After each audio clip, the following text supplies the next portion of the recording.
Alors nous sommes avec Xavier Dornelas, gérant de chez Amplegest. Vous êtes le gérant du fonds Amplegest Proactif. Tout d'abord, vous allez nous présenter ce fonds, en quoi il consiste? Alors c'est un fonds qui, comme son nom l'indique, se doit d'être proactif. En fait c'est un fonds flexible qui peut aller de 0 à 100% en action. C'est un fonds qui peut être totalement directionnel ou qui peut essayer d'être neutre sur les marchés. L'idée en fait c'est d'avoir un fonds de conviction. La façon dont nous procédons, c'est que nous réalisons une analyse macroéconomique de la situation des plus grandes zones géographiques, donc États-Unis, Europe, Japon et les pays émergents, sachant que les pays émergents c'est surtout la Chine. Nous faisons ça avec l'assistance d'un économiste extérieur.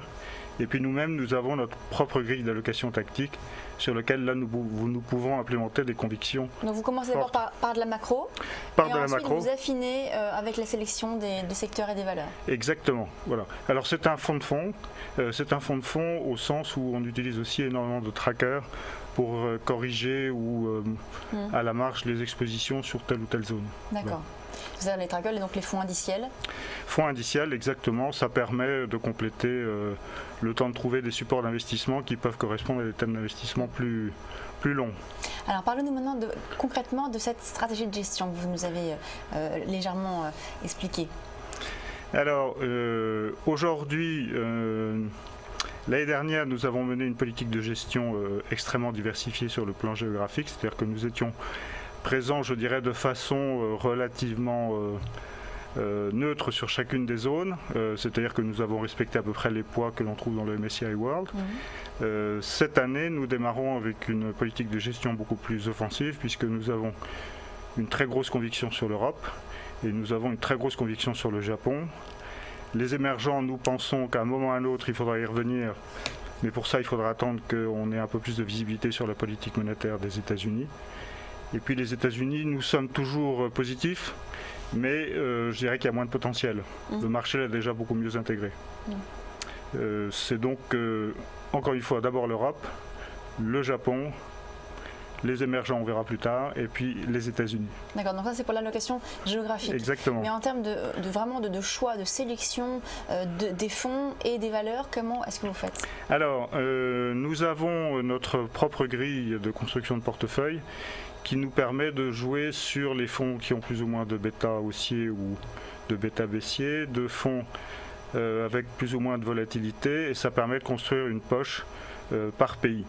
Nous avons deux types de fonds. Nous avons les fonds qui sont des fonds strictement de conviction, c'est-à-dire qui n'ont aucune contrainte de benchmark. Nous voulons des gérants vraiment convaincus, avec une stratégie qui corresponde à l'analyse que nous faisons des marchés ou de la situation à l'instant T.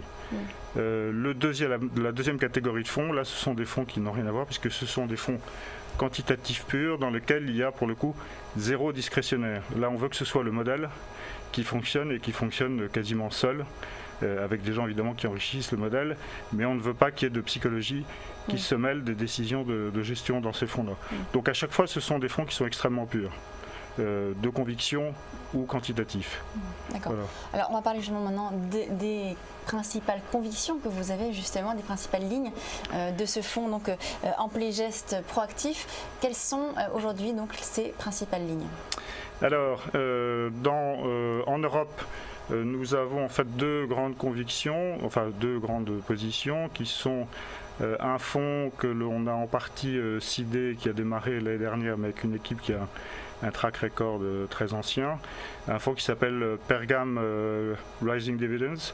Donc l'idée est extrêmement simple, c'est de partir du principe, qui est un principe avéré, que les sociétés dont le dividende augmente régulièrement et dont la rentabilité augmente régulièrement sont des sociétés qui à moyen terme surperforment.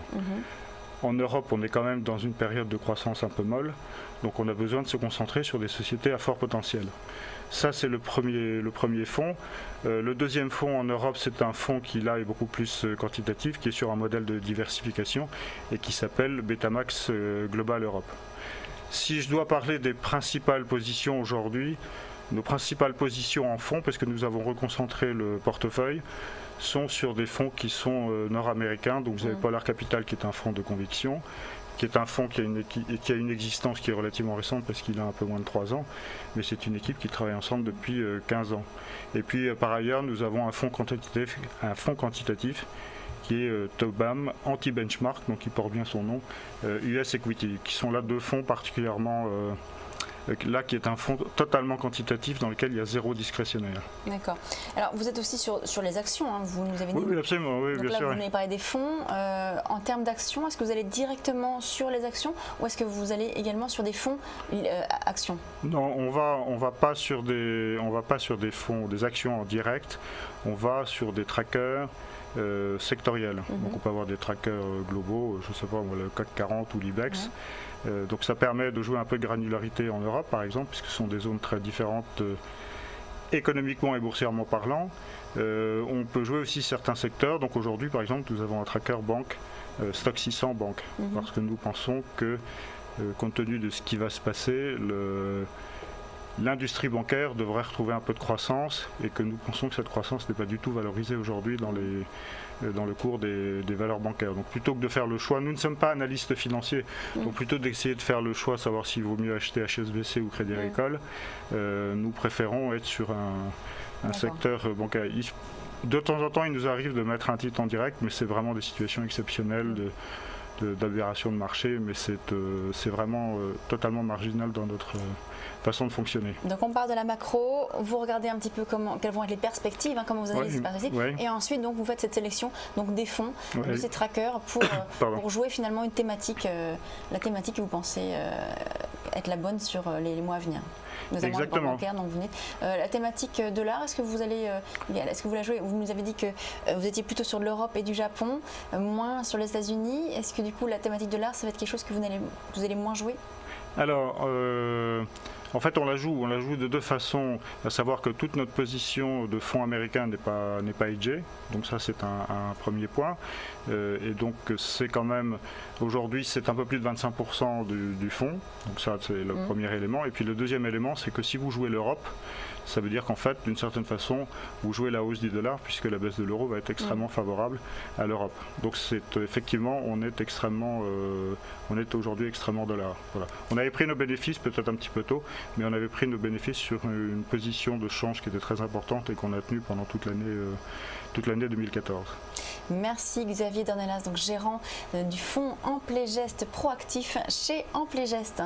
On va marquer une courte pause et on se retrouve tout de suite pour la suite de Direct Gestion.